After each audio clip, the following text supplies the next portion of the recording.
তো আসসালামু আলাইকুম বন্ধুরা, আজ আমি চলে গেছিলাম মহারাজনগর, যেখানে অনুষ্ঠিত হয়েছিল একটি রক্তদান শিবির এবং গরিব ও দুস্থদের হাতে শীত বস্ত্র তুলে দেওয়ার প্রোগ্রাম, যেখানে আমি, নাইমাদি, মতিবুরদা এছাড়া আরো অনেক বিশিষ্ট লোকজন সেখানে উপস্থিত ছিলেন। ইন্ডিয়া ক্রিকেট টিম বিশ্বকাপ জয় করেছে, তো মেয়েরা চাইলে কি না পারে, তাই না? অবশ্যই দরকার মেয়েদেরকে এগিয়ে। আমরা নাইমা খাতুন আমাদের খাঁটি বাঙালিয়ানা মেয়ে, আমাদের গর্ব, মালদার গর্ব। তাকে আমরা তার পাশে আমরা প্রত্যেককে যে যতটা পারবো পাশে থেকে তাকে সাহায্য করবো। প্রোগ্রামটা চলছিল একদম স্বাভাবিকভাবেই। ঠিক তখনই মতিবুরদা একটা বড় সিদ্ধান্ত নেই, আমাদের গর্ব নাইমা খাতুনের হাতে তুলে দেওয়া হবে 1 লক্ষ টাকার পুরস্কার। সেটা তিনি প্রোগ্রাম চলাকালীনই অ্যানাউন্সমেন্ট করে ফেলেন। নাইমা খাতুনকে আপাতত উনি 1 লক্ষ টাকা।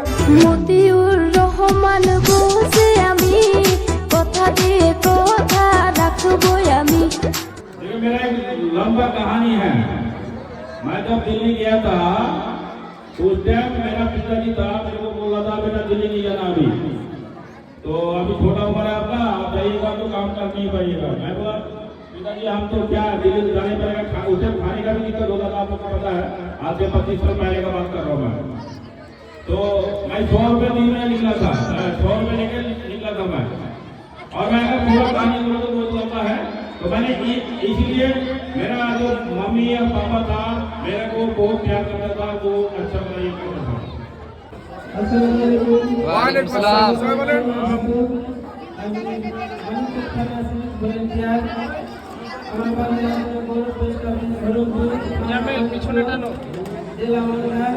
আমি চাই যে আমার মতো সবাই কাজটা করে খেলাতে এবং সাপোর্ট করে সবাই মেয়েরা বলছি ভাই থেকে বলছি আগে যায় আমার মতো। কিন্তু এর থেকে বড় চমক আরেকটা ছিল। নাইমাদি নিজে বললেন যে তিনি নাকি নিজের রক্তদান করবেন এই রক্তদান শিবিরে। এদিকে চলছিল দুটো মুহূর্ত, একদিকে তো সাফল্যের গর্ব আর অন্যদিকে কিন্তু মানবতার বার্তা। নাইমাদি এমনিতে গোল্ড মেডেল জয় করে সবার মন জয় করে নিয়েছিল, কিন্তু সে আবার নতুন করে এই রক্ত দিয়ে মানবতার পরিচয় দিয়ে আবার মন জয় করে নিল এবং তার প্রতি সত্যি সম্মানটা আরো বেড়ে গেল। তারপরে সব নিয়ম মেনে নাইমাদি রক্তদান করলেন।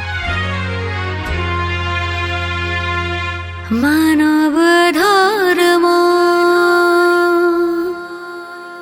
সেবা কর্ম। তারপরে ফাইনালি এবার বাড়ি যাওয়ার পালা।